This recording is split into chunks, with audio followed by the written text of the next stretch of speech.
안녕하세요. 주식주요 스트라이크 최은정입니다. 미국 중앙은행이 양적 완화 규모를 줄이려는 움직임을 나타내자 시장은 올 것이 오고야 말았구나라는 반응을 보였습니다. 앞서 마친 미국 뉴욕 증시가 전강 후약장으로 거래를 마쳤고요. 오늘 국내 증시에서 코스피 지수는 기관 투자자들의 투매 속에 어제보다 1.24% 빠진 1969포인트로 거래를 마쳤습니다. 장중 중국에서 발표된 제조업 관련 지표가 부진했었고 연초 이후로 무려 60%나 급등했었던 일본 증시가 오늘 7% 급락했던 것 역시 투자 심리를 위축시키는 요인이 됐었는데요. 우리 증시뿐만이 아니라 주변국 아시아 증시가 1에서 2%대 낙폭을 보였습니다. 코스닥 지수도 오전 중에는 상승세로 유지가 했었는데 오후 들어서 하락 전환해서 어제보다 0.8% 조정을 받았습니다. 자, 오늘 장이 그랬는데요. 그런데 미국의 출구 전략 시행 가능성에 중국의 경기 지표 부진, 일본 증시 급락에도 불구하고 우리 증시가 비교적 선방했다라는 느낌을 줬거든요. 여기에 더해서 외국인 투자자들이 최근 4거래일 동안 국내 코스피 시장에서 주식을 샀었는데 오늘 비록 팔았지만 순매도 금액이 67억 정도에 그치면서 앞으로의 시장을 조금 더 긍정적으로 바라볼 수 있지 않을까라는 기대감을 갖게 했습니다. 자, 앞으로 시장 대응은 어떻게 하면 좋을지, 어떤 투자 전략을 가져가야 되는 건지, 지금 시점에서는 어떤 공부를 해나가야 앞으로 시장에서 이겨낼 수 있는지 궁금하시죠? 오늘도 주식쇼 스트라이크와 함께 하시면서 전문가의 주식 투자 노하우 가져가시고요. 7시 반부터는 종목 상담까지 받아보셨으면 좋겠습니다. 참여하실 수 있는 방법 소개해 드릴게요. 전화, 문자 모두 가능하신데요. 전화는 서울지역번호 02-778에 다시 말씀드릴게요. 서울지역번호 02-3153-2619번 통해서 주시면 되겠고요. 문자는 무료입니다. 013-3366-0110번입니다. 7시 반부터 상담 가능하시지만 지금부터 선착순으로 접수받고 있다는 거 기억하시고요. 지금 바로바로 연락 주시면 좋겠네요. 자, 오늘 목요일인데요. 목요일의 감독님 화면으로 먼저 소개합니다. 주식이 도박이 아닌 결정적인 이유, 바로 확률이 높아지면 이길 수 있기 때문이다. 확률을 높이는 방법을 체크하라. 이상로의 똑똑한 주식 투자 이야기 지금 공개됩니다.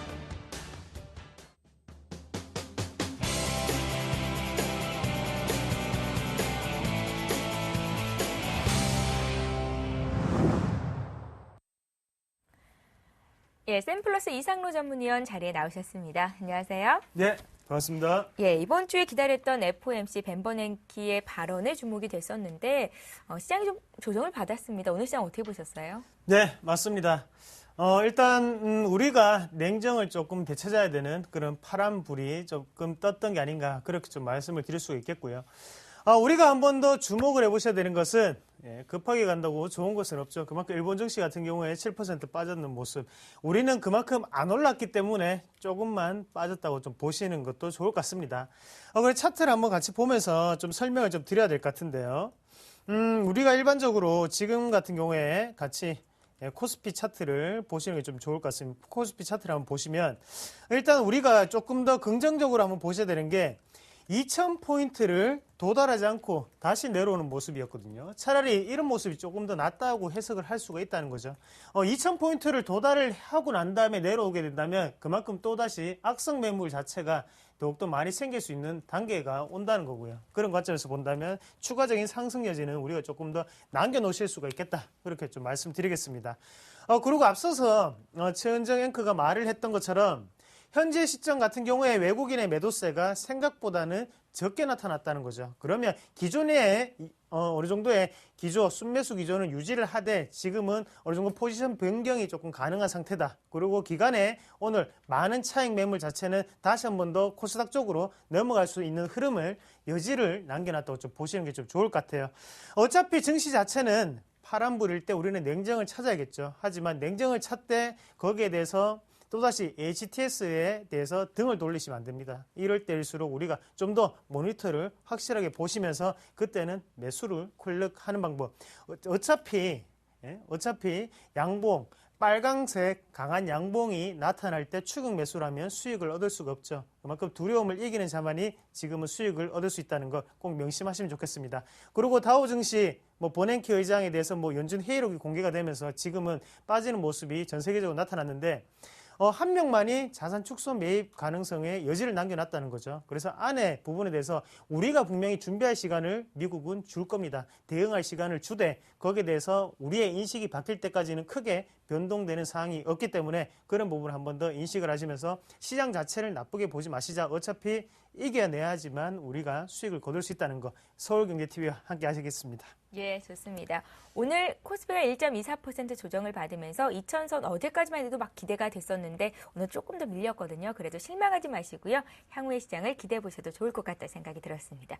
이상로 전문위원님, 그럼 예. 오늘은 어떤 강의를 통해서 앞으로 시장을 대비해 볼까요? 네, 맞습니다. 일단은 우리가 중요하게 생각을 해야 되는 게요. 제가 어느 정도 실적 발표를 다 끝냈죠. 여기에 대해서 현금 흐름표를 한번 봤었습니다. 현금 흐름표를 보면서 우리가 초우량 기업은 어떤 거고 그리고 성장 기업은 어떤 거고 그런 만큼 우리가 기업에 대해 현금 흐름표를 알았다면 여기에 대해서 그러면 투자 활동이 일어나는 기업들은 어떤 부분에 대해서 투자를 하는 건지 그리고 거기에 대해서 현재 투자를 안 하고 있다는 기업은 어떤 시장에 대해서 강세를 갖고 있는지에 대해서 좀 더 면밀하게 알아보실 필요가 있을 것 같은데요. 이 표를 보면서 우리가 같이 보시면 투자를 안 하고 있는 기업은 아직까지 영업에 대해서 플러스가 나타나고 있죠. 바로 지금 현재 구간, 그러니까 캐시카우 시장에서의 상당한 활동력을 나타낸다고 보실 수 있겠고요. 하지만 투자 활동이 마이너스가 되고 있는 기업들은 어딘가에 잠재적으로 투자를 하고 있다는 거죠. 그게 시설 투자가 될 수도 있겠고요. 연구 개발이 될 수도 있겠고 아니면 또 다른 모멘텀 생성이 될 수도 있겠죠. 이런 부분을 우리가 흔히들 라이징 스타라고 하고 있습니다. 또 다른 신성장 동력 이렇게 표현을 할 수가 있겠는데 이런 매출 구조를 좀 더 면밀하게 따지면서 어떤 부분에 대해서 우리가 어떤 식으로 이해를 해야 될까? 거기에 대한 관점을 한번 알아보도록 하겠습니다. 그래서 매출 구조에 대한 분석을 조금 알아보실 건데요. 캐시카우 그리고 신성장 동력 바로 라이징 스타 어떤 부분이 있는지 같이 알아보는 시간을 가지겠습니다. 그래서 조금 더 제가 쉽게 설명을 드려야 될 것 같아서 상당히 제가 봐도 쉬운 것 같습니다. 그래서 뭐 시청자분들도 한번 같이 보시면 일단 캐시카우라고 하면 일단은 돈을 만들어내는 젖소라는 의미겠죠. 그래서 그런 의미로 한번 생각을 한다면 우리가 다 아는 단어죠. 사료가 있겠고요. 우유 그리고 치즈 거기에 대해서 안정적인 수익 창출 이게 무슨 말인지 제가 간단히 설명해 드리면 소 같은 경우에는 말이죠.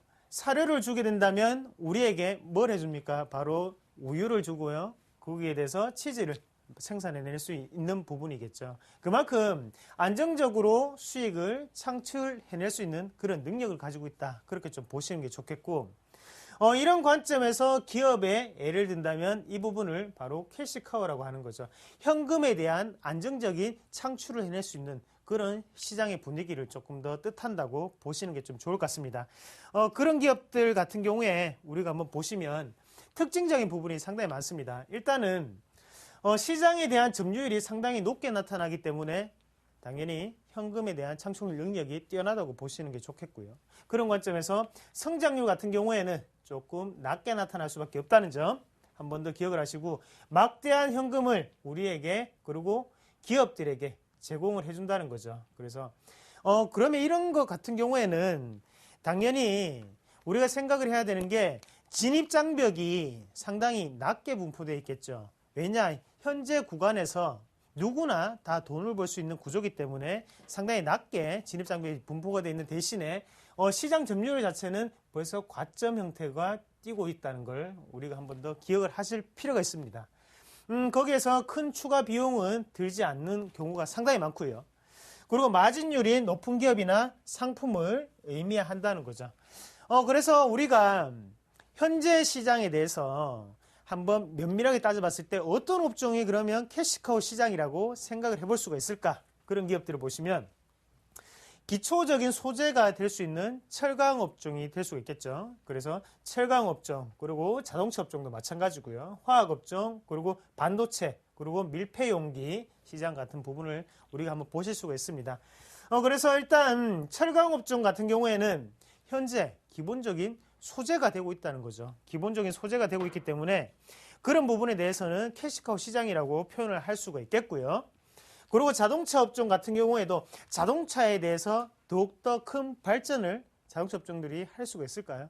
뭐 수소 자동차라든지 아니면 여러 가지 신재생 에너지를 결합한 부분은 가능하겠지만 현재 자동차 업종, 완성차 업종에 대해서는 우리가 캐시카우 시장이라고 봐야 된다는 거죠. 그리고 화학 업종도 마찬가지입니다.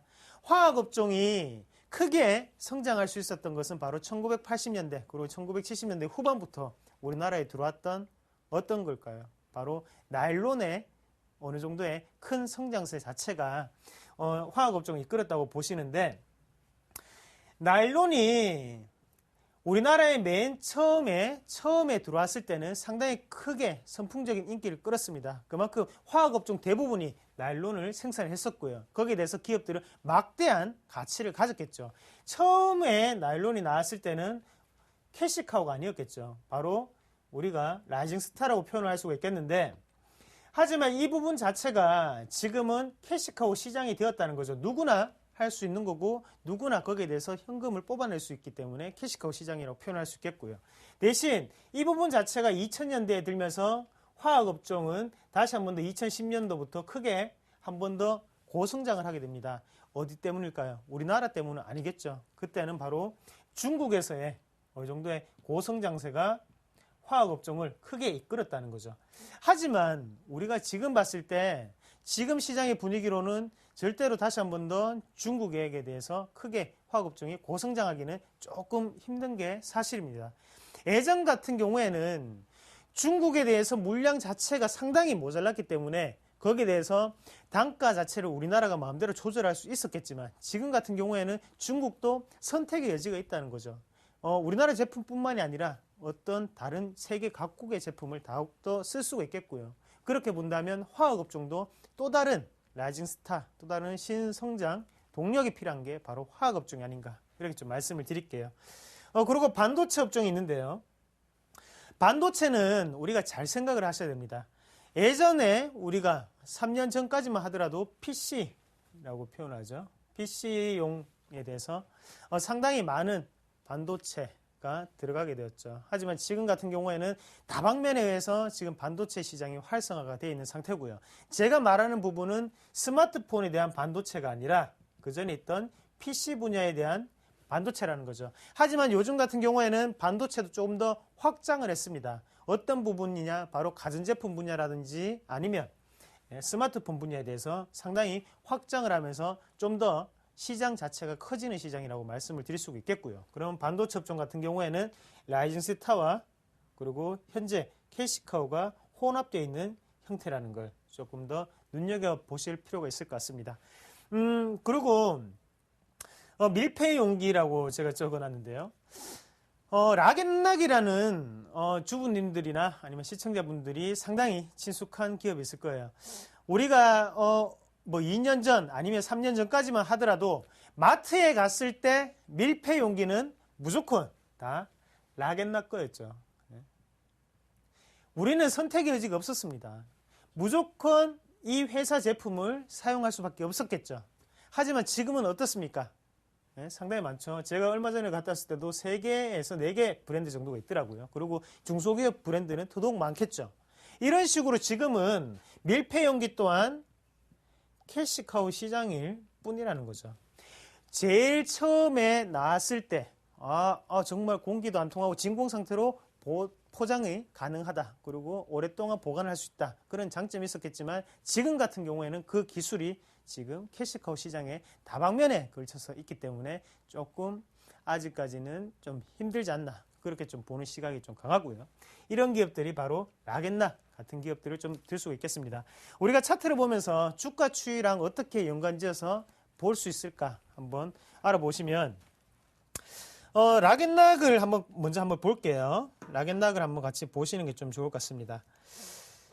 락앤락의 주가 추이를 우리가 주봉상으로 해서 조금 크게 보시는 게 좀 중요할 것 같은데, 자, 서서히 차트는 드러나고 있고요. 자, 상장이 됐을 때 주가는 18,000원, 19,000원대의 주가는 시작을 했습니다. 그러고 난 다음에 2011년 8월 8일을 기점으로 고점이 되었죠. 그러고 난 다음에 주가는 꾸준히 내려오는 양상을 보였다.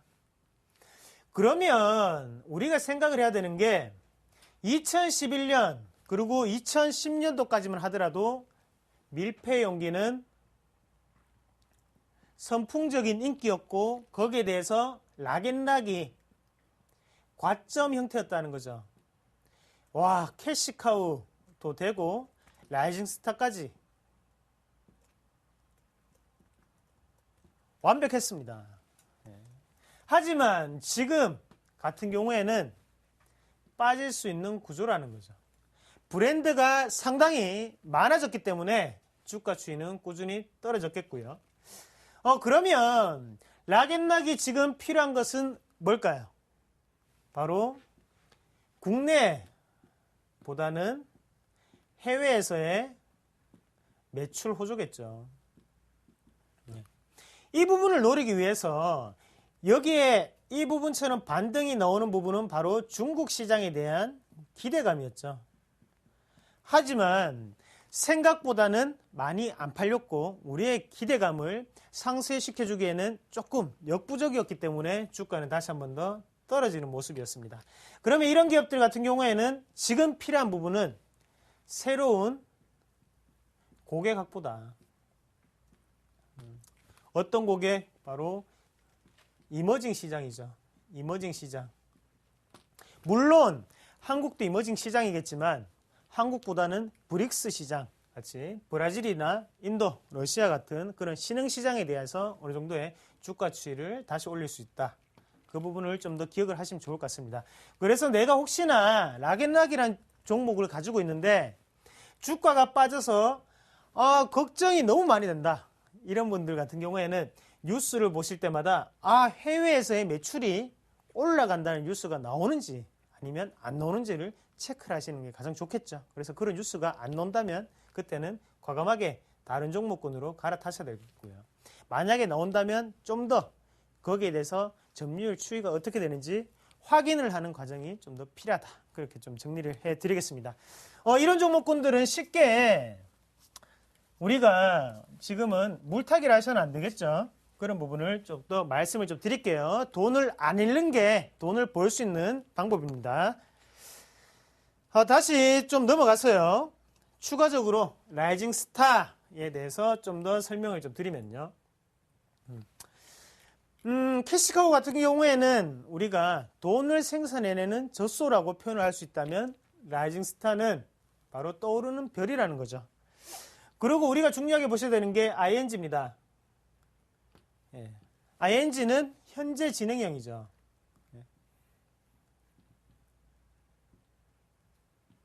현재에도 꾸준히 오를 수 있는 그런 종목이라는 거죠. 특징을 제가 또 상당히 간결하게 그리고 모든 5천만 국민들이 이해하기 쉽게 정리를 좀 해놨는데요.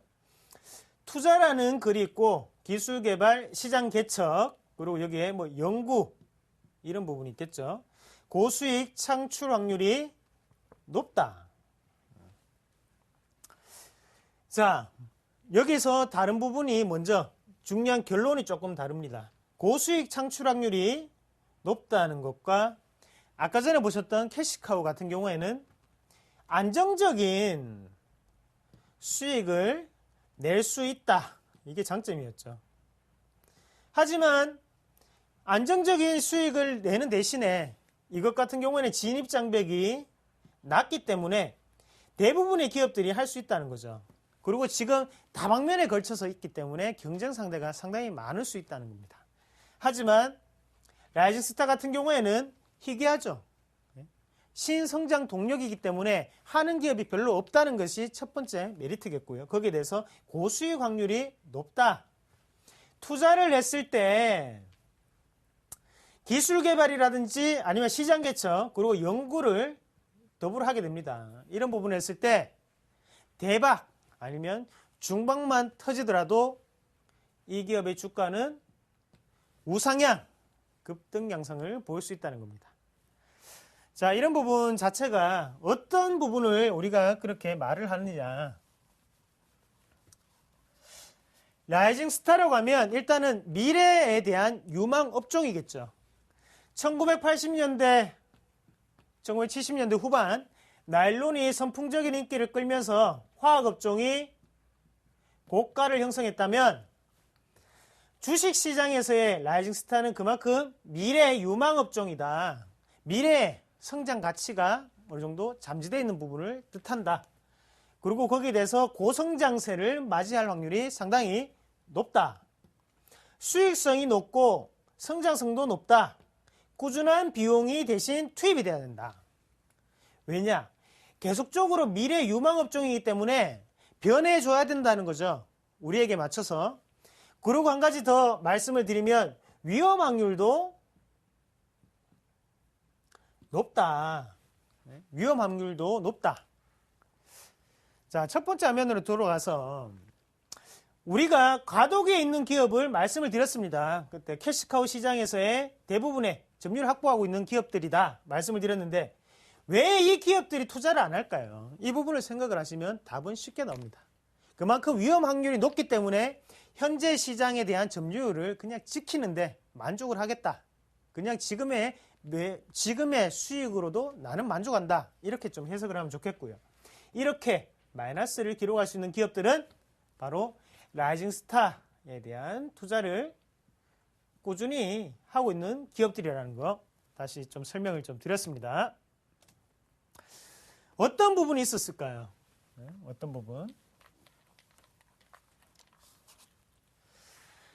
자, 여러 부분이 있을 수 있는데 첫 번째로 스마트폰, 그리고 태블릿 PC, 그리고 K-팝, 전자결제, 이러니 또 최근 들어서 또 뭐 한계가 있죠. 통신업종에 LT 같은 게 있겠죠.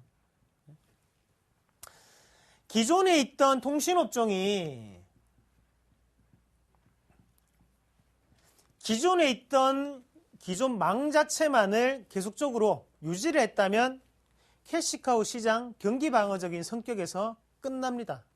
맞죠? 하지만 잘 먹고 잘 살겠죠. 하지만 LTE라는 새로운 망을 개척을 했죠. 주파수로 확보를 통해서.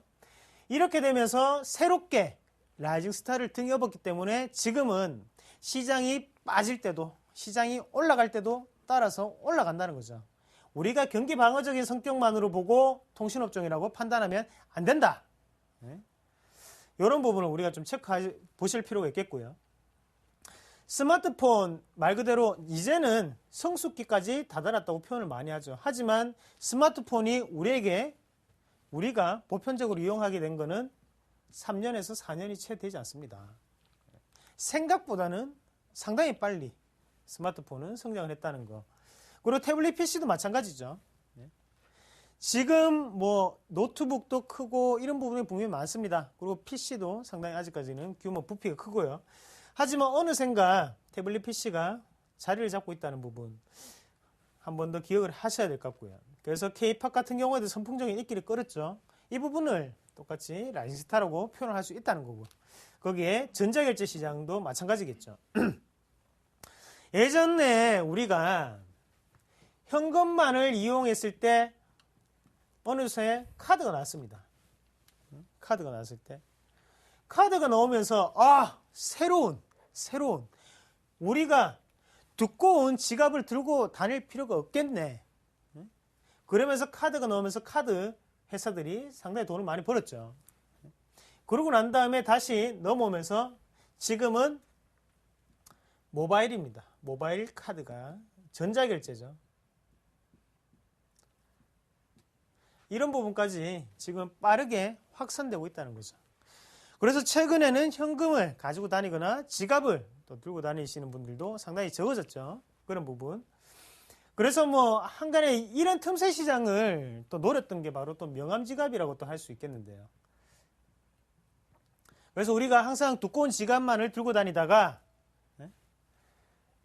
지갑이 없기 때문에 카드와 뭐 모바일 카드만을 이용하다 보니까 지갑이 필요가 없죠. 그러다 보니까 명함을 넣을 데가 없습니다.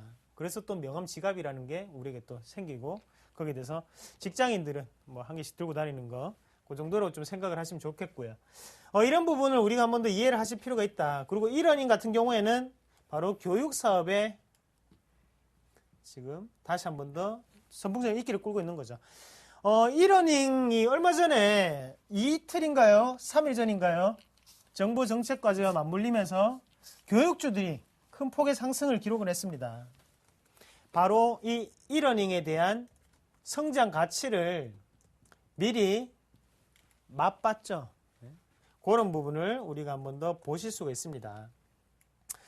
그래서 전자결제도 마찬가지입니다. 여기에서 끝날까요? 아니면 우리와 좀 더 밀접한 관계까지 올까요? 저는 후자라고 생각합니다. 그만큼 좀 더 우리에게 밀접한 관계까지 오지 않겠나. 그렇게 본다면 아직까지 전자결제 시장은 신흥시장이라는 거죠.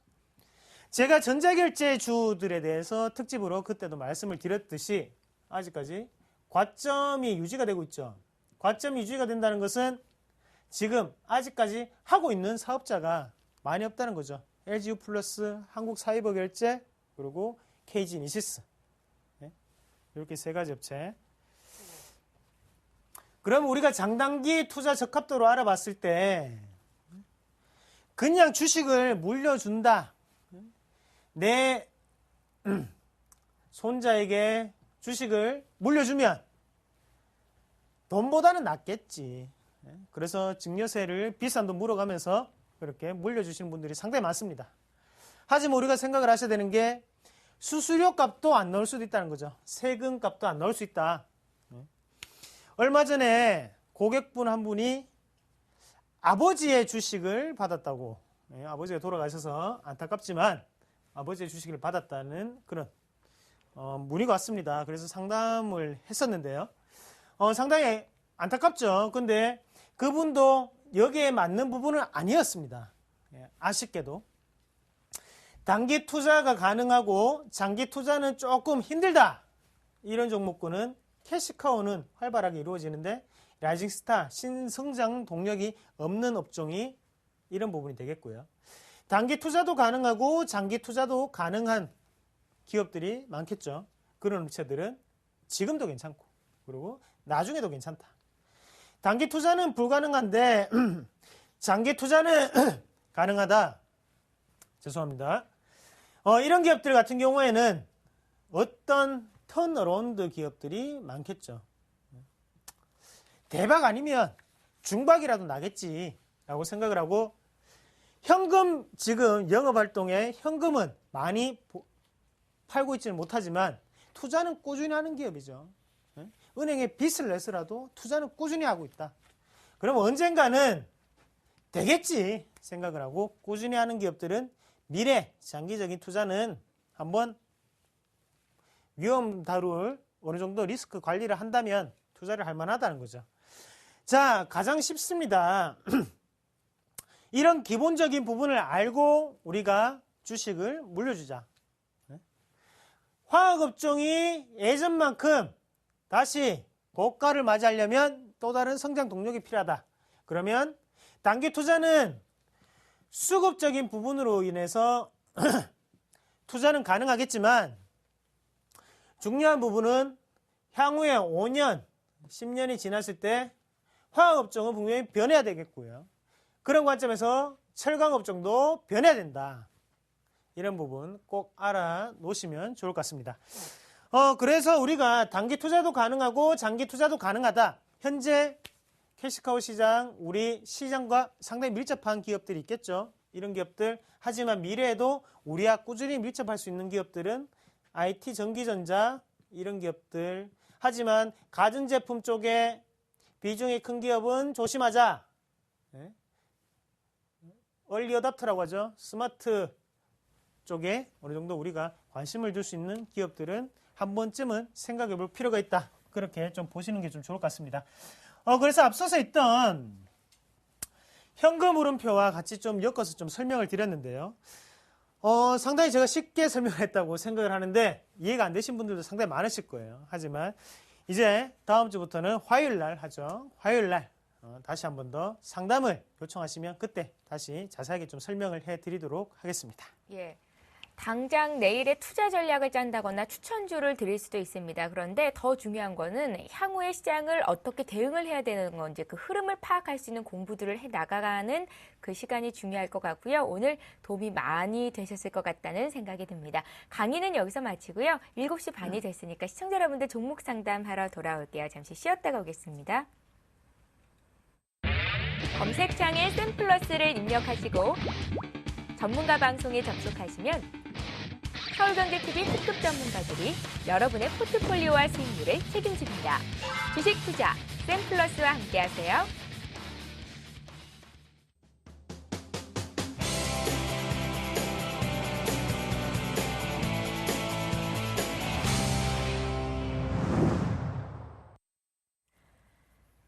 예, 종목 상담 시간이 돌아왔습니다. 다시 한번 참여 방법 소개를 해드립니다. 서울 지역번호 02-3153-2619번 통해서 전화 주실 수 있고요. 013-3366-0110번 무료 문자에 남겨주실 수도 있습니다. 오늘도 많은 분들께서 참여를 하고 계시죠. 첫 번째 시청자부터 전화 연결해 볼게요. 안녕하세요. 여보세요? 예, 안녕하세요. 반갑습니다. 예. 예, 오래 기다리셨는데요. 어떤 종목 궁금하세요? 인프라웨어요. 예, 인프라웨어 사셨고 얼마에 사셨습니까? 예, 1,700원에 30%거든요. 1,700원에 30%요? 예. 어우, 굉장히 잘 잡으셨어요. 예. 예, 수익을 조금 많이 보고 계신데 어떤 점이 궁금하세요? 아니, 제가 뭐 주식을 이렇게 계속 보고 있는 게 아니라, 그래서, 그냥 놔두면 좀 뭐 계속 수익이 날 수 있을지 아니면 그냥 내일이라도 팔아야 될지, 그래서 그게 궁금해가지고 전화했습니다. 그러니까 장중에 쉽게 대응하거나 그럴 수 있는 상황이 아니라는 말씀이시죠? 그렇죠. 예. 사실 주식을 사는 것도 중요하지만 파는 것도 굉장히 중요한 것 같습니다. 그래서 신고가를 내고 있기는 하지만 어디쯤에서 팔아야 만족을 하면서 또 주식이 떨어졌을 때 후회하지 않는 투자를 할 수 있는지가 중요할 텐데요. 저희가 이상로 대표와 함께 인프라웨어 목표가 얼마 잡으면 좋을지 말씀해 드릴 테니까요. 잘 한번 들어보십시오. 예, 고맙습니다. 네, 이런 분은 박수 쳐드려야 됩니다. 예.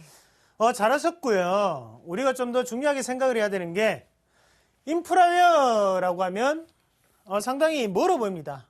어떤 기업인가? 인프라는 사람에 대한 테크인가? 이런 생각할 수도 있겠고요. 하지만 인프라웨어 같은 경우에는 폴라리스 오피스라고 하죠. 폴라리스 오피스. 예, 폴라리스 오피스가 뭐냐면 안드로이드 휴대폰에 삼성전자라든지 아니면 LG전자 같은 업체에서 만드는 휴대폰에 엑셀 그리고 PDF 파일 이런 것을 볼 수 있는 종합 문서 열람 시스템이라고 생각을 하시면 좋겠습니다. 한 개당 평균 단가가 얼마냐? 얘네들 회사 얼마씩 떨어지냐? 70원이죠. 70원씩 떨어집니다. 근데 지금 왜 70원씩 떨어지는데 상당히 적은 돈입니다. 하지만 왜 이렇게 주가는 많이 올라갔을까? 당연히 보급이 많이 됐다는 거죠. 애플, 지금 안드로이드가 넘어왔죠. 그래서 구글의 주가가 올라갔죠. 그러면서 폴라리스 오피스를 사용하는 안드로이드 같이 따로 올라가고 있죠. 이렇게 이해를 하시면 조금 빠를 것 같아요. 갤럭시 S4가 많이 안 팔립니다. 생각보다. 요즘 뉴스가 잘 안 나오죠. 그러면 인프라웨어가 여기에서 추가적으로 더욱더 상승을 하기 위해서 가장 중요한 부분은 바로 중국의 하웨이라는 그룹을 보자. 하웨이 휴대폰이 우리나라에서는 중국폰이라고 하면 이러는데 세계적으로는 그래도 인정받고 있습니다. 그만큼 물량대기 많이 하죠. 박리담의 스타일이죠. 이런 기업들 같은 경우 인프라웨어에 폴라리스 오피스가 들어가고 있습니다. 그러면 이 기업이 많이 파는지 안 파는지를 좀 더 중점적으로 보셔야 되겠고 그런 뉴스를 확인하시면서 하웨이 얘기가 혹시나 나온다. 그러면 정리를 하세요. 뉴스는 선반영이 되는 부분이니까 정리를 하시고 지금 주가차의 추이로 우리가 한번 인프라웨어의 단기적인 목표가를 한번 잡아본다면 안 그래도 저도 어제 인프라웨어를 상담을 했습니다. 16,000원을 단기적인 목표가로 좀 말씀을 드릴게요. 16,000원을 돌파하기 위해서는 아까 전에 말씀드린 갤럭시 S4라든지 하웨이 이 뉴스가 나와야 됩니다. 지금 상황에서는 생각보다는 더딘 흐름이 나타나고 있다는 거. 그래서 1차적인 목표가 16,000원 말씀을 드리겠고요. 절반 매도하시고 나머지는 어디까지 들고 가냐? 2만 원까지 길게 홀딩하십시오. 예, 좋습니다. 1차 목표가 16,000원, 2차 목표가 2만 원. 계속해서 수익을 극대화시킬 수 있을 것 같다는 생각이 드네요. 인프라 외워봤고요. 이번에 문자를 통해서 들어온 종목 하나 볼 텐데요. 코미코입니다. 코미코 매수가가 2,800원이시고요. 예, 비중이 100%신데요. 대응 방법을 알려주십시오 하셨습니다. 이분도 수익을 꽤 많이 보고 계시네요. 예, 맞습니다. 코미코 같은 경우에 일단 한번 보셔야 되는 게 세정업체라는 거죠. 그리고 반도체라는 글씨가 눈에 띄죠. 우리가 오늘 예를 들어서 오늘 시장을 우리가 한 번 더 눈여겨보셔야 될 것 같은데요. 코미코 오늘의 주가가 어떻게 되는지 제가 못 봤는데 올랐을 것 같아요. 맞죠? 60% 정도 올랐는데 왜 코미코가 이렇게 올랐을까요? 예? 반도체 세정업체라는 오늘의 우리나라 시장에서 가장 큰 키워드는 바로 반도체였습니다. SK하이닉스가 마의 3만 원을 돌파를 했죠. 그래서 31,000원대를 넘었죠. SK하이닉스가 우리나라의 국민주가 넘었습니다. 그러면 따로 오늘 원익 IPS 11%, 코미코 반도체 세정업체란다. 6%. 반도체 업황이 바뀌고 있다는 거죠. 여기에 좀 더 집중을 해서 본다면 오늘 코스닥에 외국인은 팔았습니다. 하지만 반도체는 샀습니다. 반도체 업황을 샀어요. 오늘. 자, 외국인이 반도체 샀죠. 기관도 샀죠.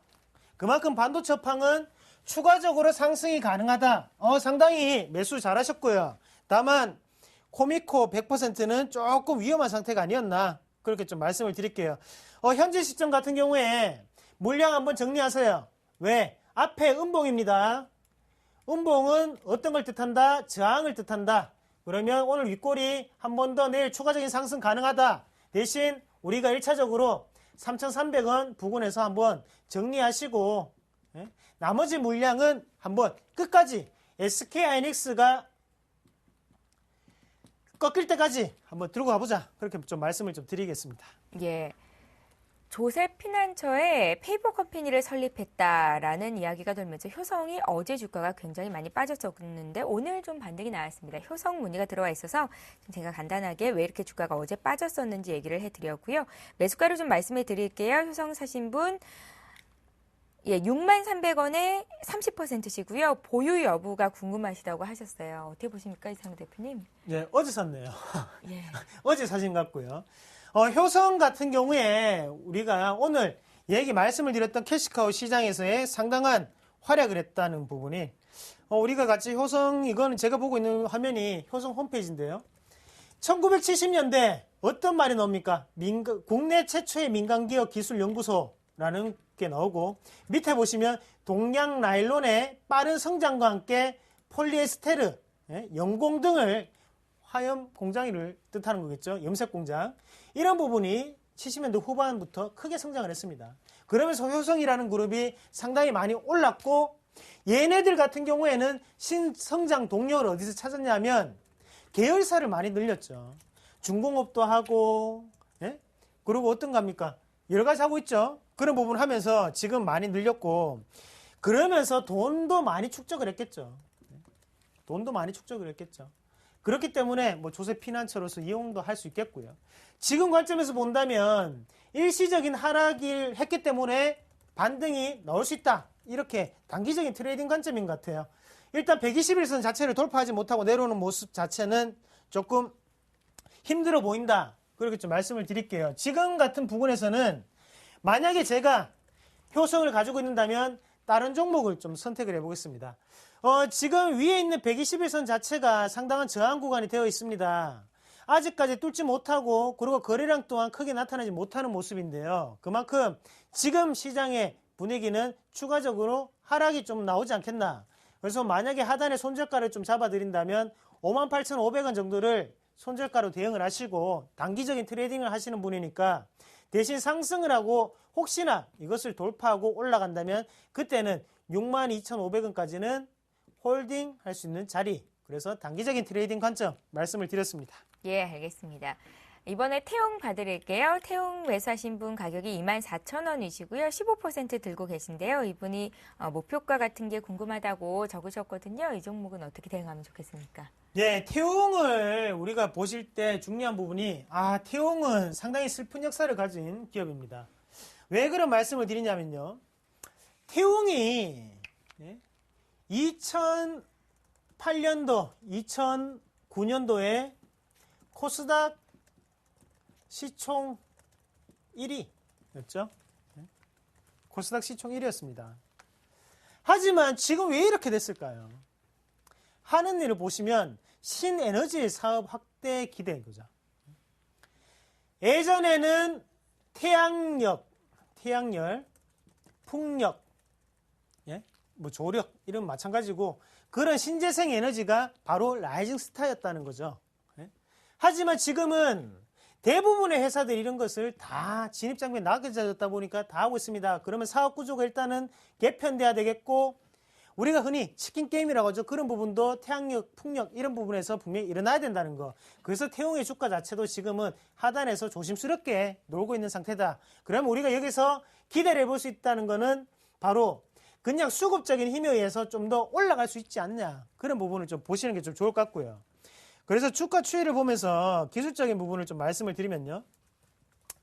133,900원은 역사 속의 가격입니다. 시청자 여러분, 이런 가격은 잊으세요. 절대 올 수 없는 가격이고 현재 시점 주봉상으로 보면서 대응을 한번 해보겠습니다. 하단에 원형 패턴이 나타나고 있고요. 거래량은 어느 정도 나오고 있습니다. 무슨 말이냐? 하단에서 한번 기술적으로 반등을 수급적으로 반등을 노려보겠다. 그렇게 좀 해석하는 게 좋겠고요. 위에 있는 자리 20에서는 지지가 됐지만 좀 더 행보할 확률도 높아 보입니다. 하단에 21,000원대를 지지를 무조건 해줘야지 올라갈 수 있겠고 대신에 상단을 한번 보면 그때는 29,000원이죠. 29,000원을 돌파하기는 조금 힘들지 않겠나. 그래서 제가 태웅 같은 경우에 조금 넓게 잡아드렸는데요. 요즘에 태양력이나 풍력이 조금 이슈가 되고 있죠. 그래서 조금 더 밴드 자체에 좀 넓게 잡아드렸으니까 이 부분 명심하시면서 좀 투자를 하시길 바라겠습니다. 예. 이번에 문자를 통해서 들어온 종목인데요. 대우조선해양입니다. 오늘 외국인 순매도 상위 종목에 속해 있던 종목이기도 하고요. 외국계 매도가 강하게 나왔습니다. 대우조선해양을 28,300원에 20%를 들고 계신데요. 손절을 해야 되는 건지를 여쭤보셨어요. 28,300원이죠. 예, 20%. 예. 이분 같은 경우에 지난주 방송을 안 보셨습니다. 네? 지난주에 대우조선해양, 저번 주인가요? 대우조선해양을 했던 게 기억이 나는데 벌써 손절선을 이탈을 했죠. 이탈했습니다. 왜 그런 말씀을 드리냐면 왜 이렇게 주가가 빠졌을까? 딱 한 가지 이유입니다. 실적에 대해서 기대를 했습니다. 유일하게 중공업 업체들 중에 삼성중공업 실적 안 좋을 것이다. 현대중공업 안 좋을 것이다. 라고 생각을 했는데 대우조선해양은 좋을 것이다. 시장은 예상을 했었죠. 왜? 계속적인 올라갈 때 수주를 받았다는 뉴스가 계속적으로 나왔습니다. 하지만 우리가 여기에서 함정이 있다는 거죠. 수주를 받았다는 것은 그때 돈이 입금이 끝나는 게 아니라 선결제가 아니라 후결제라는 거죠. 1차적인 어느 정도의 돈은 지급이 되되 그 부분 자체가 후결제로 나누어서 들어갈 수밖에 없다는 거죠. 그래서 중공업주라든지 아니면 조선주 같은 경우에는 대부분 다 부채 비율이 좀 높습니다. 바로 후결제이기 때문에 그렇게 되는 거고요. 그런 관점에서 본다면 지금 2분기에 대한 기대감이 조금 더 작용을 해야 되는 시장의 분위기다. 유럽의 이슈를 좀 더 보실 필요가 있겠고요. 유럽의 회복이 좀 더 이루어져야 되는데 아직까지 유럽은 회복이 조금 더딘 상태죠. 그런 관점을 생각한다면 일단은 단기적으로 보시면 24,000원대를 손절선으로 좀 대응을 하십시오. 만약 24,000원 지지가 된다면 그때는 어느 정도 반등 타이밍을 노려서 팔고 넣으시는 전략을 좀 말씀을 드리겠습니다. 가장 중요한 건 바로 유럽의 회복, 그리고 실업률 얘기, 요 두 개의 뉴스 꼭 기억을 하시길 바랄게요. 예. 살인 진드기 살충제가 많이 팔리고 있다는 소식은 들으셨죠? 동성제약도 많이 팔고 있다, 판매가 늘고 있다라는 소식으로 강세를 보이고 있다는 뉴스가 있던데요. 동성제약을 문의하신 분이 계셔서 오늘 지금 봐드리겠습니다. 사신 가격이 2,700원대거든요. 지금 가격이 5,500원대, 거의 뭐 2배 가까운 수익을 보고 계신 건데요. 10%십니다. 비중이 조금 아쉽네요. 매도 시점 궁금하시다고요. 예, 어떻게 보면 살인 진드기 관련주에 숨겨진 부분이었다. 그렇게 좀 말씀을 좀 드릴 수 있겠고요. 동성제약이 일단은 주가가 이렇게 올라왔던 것은 진드기 때문은 아니었죠. 바로 염색약이 많이 팔렸다는 거였어요. 예. 염색약이 많이 팔렸는데, 한 번씩 광고, CF 광고를 좀 보시면 케이블 방송에 좀 많이 하던데, 샴푸로 감는 염색약을 좀 보셨을 겁니다. 그 부분 자체가 선풍적인 인기를 끌면서 주가가 올라갈 수 있었고, 지금 같은 경우에는 어느 정도의 다른 업체들도 계속적으로 양산하다 보니까 조금 힘든 부분이에요.